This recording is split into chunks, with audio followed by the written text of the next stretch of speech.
তোর বাবা চোর। তোর বাবা চোর। তোর বাবা চোর। তোর বাবা চোর। তোর বাবা চোর। তোর বাবা চোর। তোর বাবা চোর। তোর বাবা চোর। তোর বাবা চোর। তোর বাবা চোর।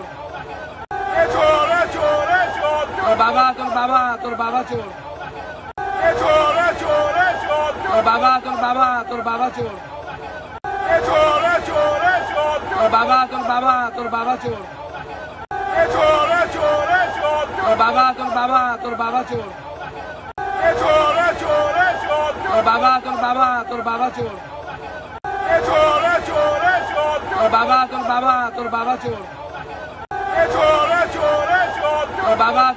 তোর বাবা চোর। তোর বাবা চোর। তোর বাবা চোর। তোর বাবা চোর। তোর বাবা চোর।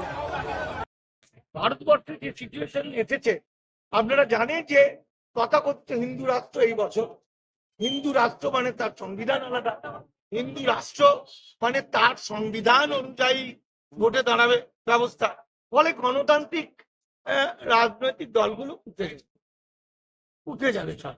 সুতরাং এই সময় বাংলাকে বাঁচাতে, বাঙালিকে বাঁচাতে আমার মনে হয় সমস্ত রাজনৈতিক দল যদি এক হয়ে যেত, গিয়ে বলতো বিজেপি অপোজিটে আমরা সব, সে হতে পারে সিপিএম, হতে পারে কংগ্রেস, হতে পারে তৃণমূল, হতে পারে আইএসএফ, সেখানে মমতা ব্যানার্জি যদি মানুষের স্বার্থে একটু ছাড় দিয়ে সকলকে মুখে নিয়ে বিজেপির বিরুদ্ধে লড়াই করতো, বাংলা বাঙালি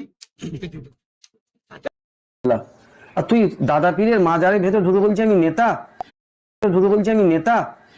আমি শিলুমনি বেঁচে গেছে, তা স্যান্ডেল খোলোর মুখে মারতুম আমি। দাদা পীরের মাজারের ভেতর ঢুকে স্যান্ডেল খোলোর মুখে মারতুম আমি। আল্লাহ বাঁচিয়ে দিস, আমি শিলুমনি নেতা বলছি, ইনি হচ্ছে আমাদের নেতা, আমাদের শওকত মোল্লা। আর তুই দাদা পীরের মাজারের ভেতর ঢুকে বলছি আমি নেতা, আমি শিলুমনি বেঁচে গেছে, তা স্যান্ডেল খোলোর মুখে মারতুম আমি। দাদা পীরের মাজার ভেতর ঢুকে স্যান্ডেল খোলোর মুখে মারতুম আমি। আল্লাহ বাঁচিয়ে দিস, আমি শিলুমনি।